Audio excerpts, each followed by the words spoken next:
Popular hospital बना वाराणसी का पहला इनोथेरेपी केंद्र।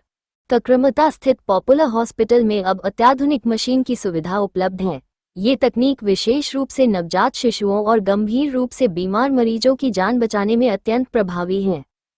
इनो यानी इनहेल नाइट्रिक ऑक्साइड एक ऐसी चिकित्सा तकनीक है जिसमें मरीज को नियंत्रित मात्रा में नाइट्रिक ऑक्साइड गैस दी जाती है, जिससे फेफड़ों की रक्त नलिकाएं फैलती हैं, ऑक्सीजन का प्रवाह बेहतर होता है और मरीज को सांस लेने में राहत मिलती है।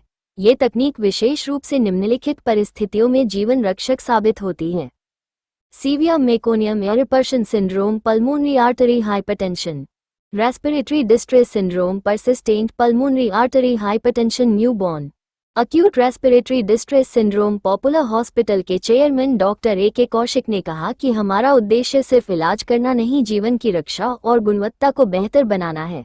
इनो मशीन की उपलब्धता हमारे निसू और आईसीयू में आने वाले मरीजों को एक अतिरिक्त सुरक्षा कवच प्रदान करेगी। पीडियाट्रिक्स डिपार्टमेंट के विभागाध्यक्ष डॉक्टर आलोक सी भारद्वाज ने बताया कि डॉक्टर राजेश वाराणसी के पहले पीडियाट्रिक कार्डियोलॉजिस्ट हैं एवं उन्होंने सर गंगाराम हॉस्पिटल से पीडियाट्रिक कार्डियोलॉजी में फेलोशिप किया है तथा इनको बच्चों के हार्ट के इलाज में महारत हासिल है। पॉपुलर हॉस्पिटल वाराणसी का पहला प्राइवेट हॉस्पिटल है जहां इनोथेरेपी की सुविधा उपलब्ध है। हमारे हेल्थ केयर को राष्ट्रीय स्तर की गुणवत्ता तक पहुंचाती है। आज हम एक और कदम मरीजों की सेवा में आगे बढ़ा रहे हैं। पीडियाट्रिक कार्डियोलॉजिस्ट डॉक्टर राजेश ने कहा कि उन्होंने सर गंगाराम हॉस्पिटल नई दिल्ली से विशेष प्रशिक्षण प्राप्त किया है और मशीन को 24 घंटे निगरानी में ऑपरेट किया जाएगा। यह मशीन खास तौर से उन नवजातों के लिए एक वरदान है जिनके फेफड़े जन्म के समय पूरी तरह विकसित नहीं होते एवं जिनके जन्म के बाद लंग्स में ब्लड सर्कुलेशन सुधर नहीं पाता। डॉक्टर राजेश ने बताया कि उन्होंने कई बच्चों को ये थेरेपी दिया है और क्रिटिकल बच्चों में जहां वेंटिलेटर भी जवाब दे चुके थे वहां भी इस थेरेपी से सुधार होते देखा है। उनकी इच्छा थी कि वो ऐसी आधुनिक सुविधा अपने वाराणसी के लोगों को दे, इसलिए दिल्ली जैसे बड़े शहर को छोड़कर यहां आए हैं। हॉस्पिटल के मैनेजिंग डायरेक्टर डॉक्टर किरण कौशिक ने कहा कि इनो मशीन सिर्फ एक मशीन नहीं, ये हमारे अस्पताल की सोच, समर्पण और मरीजों के प्रति हमारी प्रतिबद्धता का प्रतीक है। Senior paediatrician and intensivist doctor Prabhat Kumar ने कहा कि पहले भी पॉपुलर हॉस्पिटल उत्कृष्ट सेवाएं देता रहा है, पर डॉक्टर राजेश के जुड़ने एवं इनहेल नाइट्रिक ऑक्साइड इनो के आ जाने से अब किसी बच्चे को दिल की बीमारी के लिए बाहर जाने की जरूरत नहीं होगी। इनो के एंटी इन्फ्लामेटरी एवं एंटीबैक्टीरियल गुण भी होते हैं जिस पर शोध चल रहा है। इसके अलावा इनहेल नाइट्रिक ऑक्साइड इनो पर अभी रिसर्च चल रहे हैं जिसमें भी इसकी उपयोगिता सिद्ध होगी, जैसे heart failure, serious sepsis, odds, pulmonary arterial hypertension इत्यादि बीमारियों में भी यह कारगर उपाय साबित होने वाला है। आप सभी से निवेदन है कि ये पोल जानकारी को अधिक से अधिक लोगों तक पहुंचाएं ताकि जरूरतमंद मरीज इसका लाभ उठा सके। ये तकनीक विशेष रूप से नवजात शिशुओं और गंभीर रूप से बीमार मरीजों की जान बचाने में अत्यंत प्रभावी है। सर, आज यहाँ पे किस तरीके की प्रेस वार्ता? मैं doctor A K. Kaushik, chairman popular group, surgeon हूँ और लेप्रोस्कोपिक और जनरल सर्जरी के साथ साथ लेजर सर्जरी भी करता हूँ। आज हम MCH बिल्डिंग में बैठे हैं। पीडियाट्रिक डिपार्टमेंट हमारा यहाँ पर सबसे बढ़िया डिपार्टमेंट, और इसमें हमारे लेफ्ट में बैठे हैं doctor Alok Bhardwaj, HOD and medical director of popular hospital, साथ में डॉक्टर प्रभात जो कि बहुत रिनाउंड पीडियाट्रिशियन है, और राइट में हमारे डॉक्टर राजेश बैठे हैं जो कि पीडियाट्रिक कार्डियोलॉजिस्ट हैं, और साथ में डॉक्टर ग्रीष्मा है, डॉक्टर आप पीडियाट्रिक सर्जन हैं। पॉपुलर हॉस्पिटल हमेशा नए नए चिकित्सा का आयाम जोड़ता रहता है, नई टेक्नोलॉजी लेके आता है। उसी के तहत हम लोगों ने एक पीडियाट्रिक कार्डियोलॉजी डिपार्टमेंट में बच्चों की बेहतर चिकित्सा के लिए एक आयनो टेक्नोलॉजी से इलाज की विधि इजाद की है, और साथ में नया सर्जरी डिपार्टमेंट खोला है, और साथ ही साथ इको कार्डियोग्राफी की फैसिलिटी लाया है।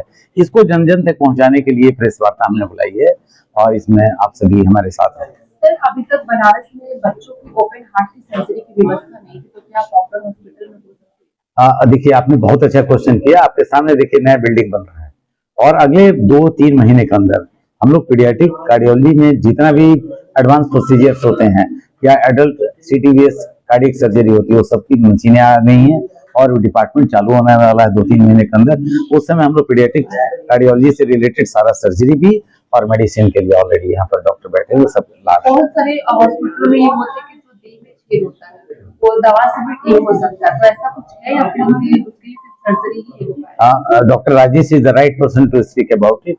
इस क्वेश्चन का जवाब डॉक्टर राजेश प्लीज। बताइए अपना पूरा परिचय। मैं doctor Alok Bhardwaj, head of the department popular hospital, medical director popular hospital, department of paediatrics. आज किस तरीके की प्रेस आज जो प्रेस वार्ता है वो हमारे विभाग में एक और नया आयाम जोड़ने जा रहा है और वो है आइनोथेरेपी। आइनोथेरेपी के द्वारा हम लोग उन शिशुओं को, नवजात शिशुओं को जिनको नहीं बचा पाते थे, अब उनको बचाने की दिशा में एक कदम और आगे बढ़ जाएंगे, क्योंकि हमारे प्रधानमंत्री और हमारे प्रदेश के मुख्यमंत्री और स्वास्थ्य मंत्री सबकी इच्छा है कि नवजात शिशु मृत्यु दर कम होना चाहिए। तो उसके लिए आइनोथेरेपी का हम लोग पिछले, जब से डॉक्टर राजेश 3 महीने से हम लोग इस साथ जुड़े हैं, हम लोग उसमें प्रयास कर रहे हैं। और अब हमने आइनोथेरेपी पूर्वांचल में पहली बार वाराणसी शहर में बीएचयू में उपलब्ध थी, लेकिन पीडियाट्रिक कार्डियोलॉजिस्ट वहां उपलब्ध नहीं था। तो हमारा पॉपुलर हॉस्पिटल पहला प्राइवेट हॉस्पिटल है जहां आइनोथेरेपी और पीडियाट्रिक कार्डियोलॉजिस्ट उपलब्ध है। अब जो शिशु जिसको बर्थ एनोक्सिया है, रेस्पिरेटरी डिस्ट्रेस सिंड्रोम है, पल्मोनरी हाइपरटेंशन है, बच्चे को मिकोनियम एस्पिरेशन सिंड्रोम है, इत्यादि बहुत सी बीमारियां जिसमें उसका योगदान है, वो सारी चीजों के लिए सुविधा अब पॉपुलर हॉस्पिटल नवजात शिशु सघन चिकित्सा कक्ष में मिल जाएगी। जो बच्चे बहुत दिनों तक वेंटिलेटर पे हैं, उनकी ऑक्सीजन नहीं बढ़ पा रही है, उसमें आइनो एक जो संजीवनी बूटी है उसके तरीके का कार्य जो है वो आइनो करता है। डॉक्टर राजेश, डॉक्टर प्रभात, देखिए कोई भी चीज टीम से होती है, मैं अकेला चाहूं तो कुछ नहीं कर सकता। कल रात का मैच आपने देखा तो एक कप्तान ने अपनी कप्तानी पारी खेली श्रेयस अय्यर ने, लेकिन जो बाकी 10 टीम के मेंबर हैं, टीम का कोच है, उन सबका योगदान होता है। तो टीम में हमारे डॉक्टर प्रभात, डॉक्टर राजेश और अब हमारे साथ बहुत अच्छी पीडियाट्रिक सर्जन डॉक्टर ग्रीष्मा हमारे साथ, सुरेश हमारे साथ जुड़ गई हैं, जिन्होंने कि एक हफ्ते के अंदर ही 4-5 बहुत जटिल ऑपरेशन किए। तो वो सारी सुविधाएं अपने पास उपलब्ध हो रही हैं। साथ में मैं आपको ये वादा करता हूं कि आने वाले कुछ महीनों में कुछ और अच्छी चीजें जो कि पूर्वांचल में नहीं उपलब्ध है और बाल रोग से संबंधित है, उनका भी विस्तार इस विभाग में होने जा रहा है। मैं उनके बारे में डिटेल अगली प्रेस वार्ता में आप लोग को बताऊंगा। मैं चाहूंगा डॉक्टर प्रभात आने वाले वक्त में क्या चीजें और है उसके बारे में 2 शब्द जरूर कहें। मैं ये कहना चाहूंगी कि हम सभी को ये चीज जानना जरूरी है कि बच्चा और बड़ा दो जो है उनकी बनावट अलग है, उनकी आवश्यकताएं अलग है, उनकी बीमारियां अलग है, उनका इलाज भी अलग है। तो बच्चों की बीमारियों का इलाज पीडियाट्रिशियन करते हैं, उसी प्रकार बच्चों का ऑपरेशन जो है किसी प्रकार की सर्जरी हो वो बच्चों के सर्जन यानी पीडियाट्रिक सर्जन करते हैं। ठीक है, बच्चों में एक दिन या कुछ घंटे के बच्चों से लेके हम लोग 18 साल के बच्चों तक का सभी प्रकार का ऑपरेशन करते हैं। जब नवजात शिशु है हमारे पास, उसके हो सकता है मल द्वार न बना हो या खाने की नली न बनी हो या सामान्य रूप से सर बड़ा हो या आंख पूरी तरह से न बनी हो या डायफ्राम न बना हो जिसको कंजेनिटल डायफ्रामेटिक हर्निया कहते हैं, या लंग में कोई सिस्ट हो जिसकी वजह से वो सांस बिल्कुल नहीं ले पा रहा हो। ये सब बच्चों की इमरजेंसियां होती है जो पैदा होते ही तुरंत हम लोग को ऑपरेट करना होता है। जैसे कभी कभी ऐसा होता है कि पेट बना ही नहीं है, पूरी आंत जो है बच्चा पैदा हो पूरी आंत बाहर पड़ी है उसकी, तो वो ऑपरेशन जो है 1-8 घंटा, बच्चा पैदा हुआ जितनी जल्दी हो सके विद इन 1 आवर भी उसको ऑपरेट करेंगे उतना अच्छा रहेगा। समय बीतता जाएगा तो फिर ऑपरेट नहीं हो पाएगा, कोई फायदा नहीं होगा। इसी प्रकार बाकी बीमारियां हैं, जैसे बच्चे को बार बार लैट्रिन, कड़ी लैट्रिन हो रही है, कॉन्स्टिपेशन हो रहा है बार बार, उसको हर्षपन डिजीज कहते हैं, तो उस बीमारी का भी ऑपरेशन होता है, इलाज। तो इन सब, यदि बच्चों को आपको शंका है कि आपके परिजन या किसी को इस प्रकार की बीमारी है, हाइड्रोसील है, हर्निया है, बॉडी में दिक्कत है, रीढ़ की हड्डी में सूजन है या फिर सर असामान्य रूप से बढ़ा हुआ है, तो इन सब के लिए आपको परामर्श करना बहुत जरूरी है। आप किसी को दिखाएंगे, बोलेगा नहीं नहीं ठीक है कुछ दिन देख लो, नहीं, सही समय पे सही व्यक्ति के पास आपका पहुंचना बहुत जरूरी है, सही टीम के पास आपका पहुंचना बहुत जरूरी है जो बच्चे का पूरी तरह से ध्यान रखे। ऑपरेशन उसका हो, ऑपरेशन से पहले, ऑपरेशन के बाद में, दोनों ही एक स्पेसिफिक टीम होनी चाहिए, जो आईसीयू हो आपके पास, पूरी तरह का केयर आपको मिलना चाहिए, 24 घंटे का केयर मिलना चाहिए। जैसे कई संस्थाओं की जहाँ पे ऑपरेशन होता है बच्चों का, पर उसका प्री और पोस्ट ऑपरेटिव मैनेजमेंट नहीं हो पाता है, बच्चों में कार्डियक प्रॉब्लम होती है तो उसका ध्यान नहीं, कोई डायग्नोज ही नहीं हो पाता है बेसिकली। ठीक है, तो उन सब कारणों से बच्चों की मौत हो जाती है, बच्चों मन नष्ट हो जाते हैं। जब हमारे पास पूरी टीम है जो post op, pre op, intra op सब कुछ देख सके, तो आप सही जगह चुने, सही समय पे सही जगह चुन के यहाँ पे बच्चों को लेके आए। हर प्रकार की सुविधा आपको यहाँ पे उपलब्ध होगी। कितना साइज है, उससे क्या समस्या हो रही है, तो उसमें कई तरह की ट्रीटमेंट ऑप्शन अवेलेबल है। जो सबसे पहला है दिल का छेद, जो कई बार पता चलता है वो एक्यूट स्टेज, मतलब जब बच्चा उससे परेशान हो चुका रहता है तब पता चलता है। उस समय पे ऑपरेशन नहीं होता, उस समय पहले बच्चे को स्टेबलाइज करना पड़ता है।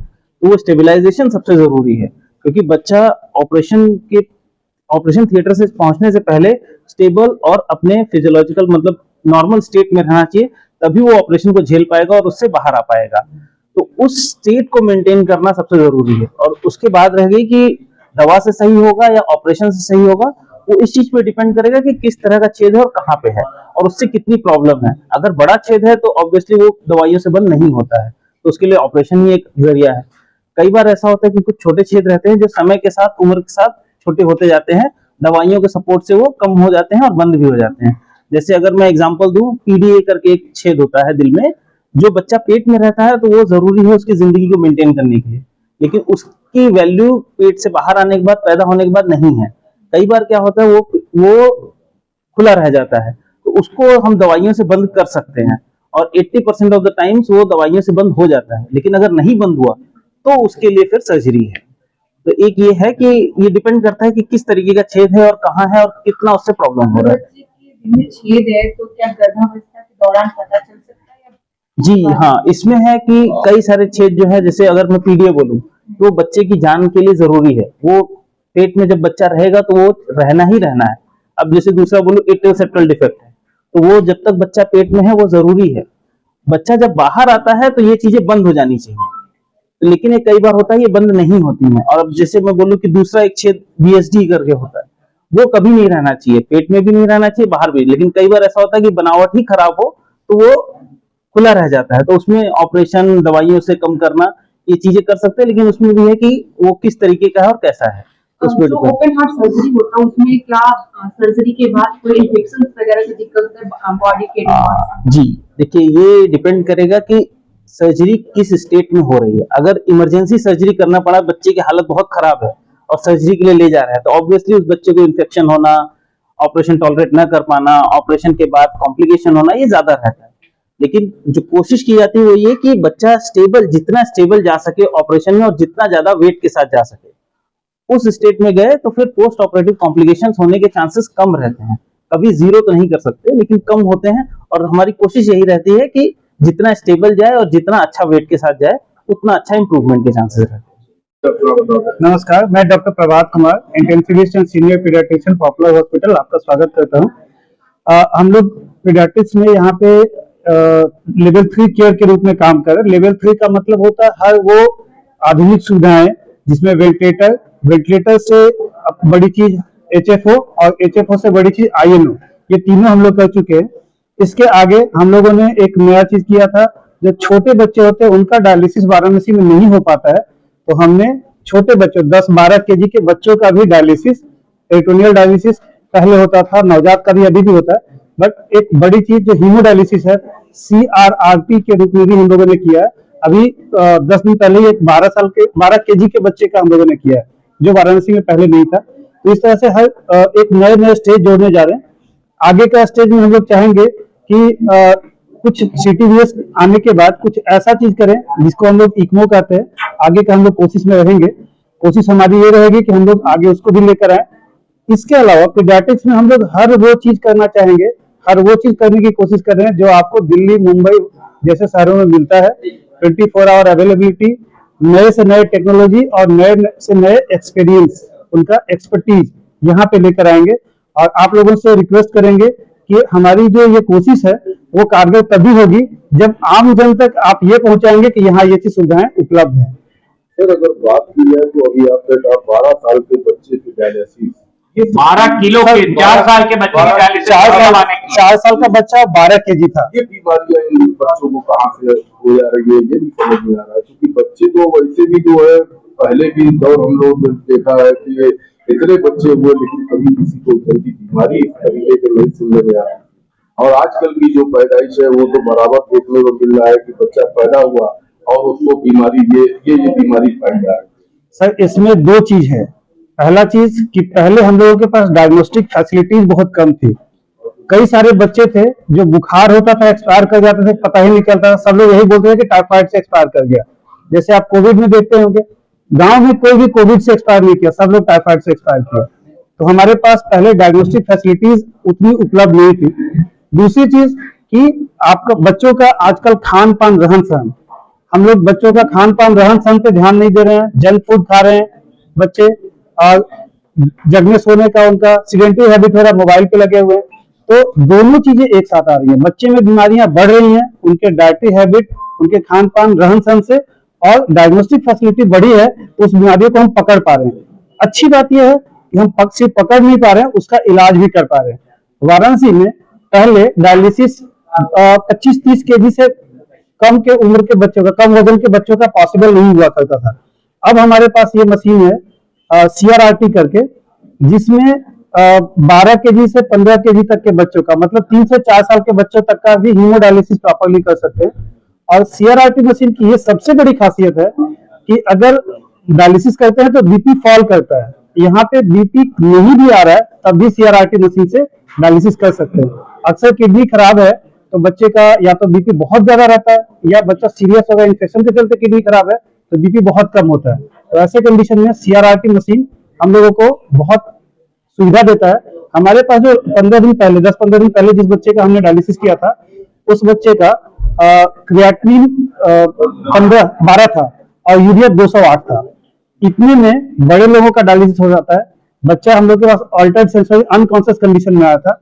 हमारी नेफ्रोलॉजी टीम और पीडियाट्रिक ICU दोनों मिलकर उस बच्चे का हमने डायलिसिस किया और अच्छे स्वस्थ हालत में बच्चा गया। उसको बार बार डायलिसिस करना पड़ेगा जब तक कि उसका किडनी प्रॉपर ठीक नहीं हो जाता। बट अगर वो डायलिसिस उस दिन नहीं होता तो बच्चा अगले दिन का सूरज नहीं देख पाता।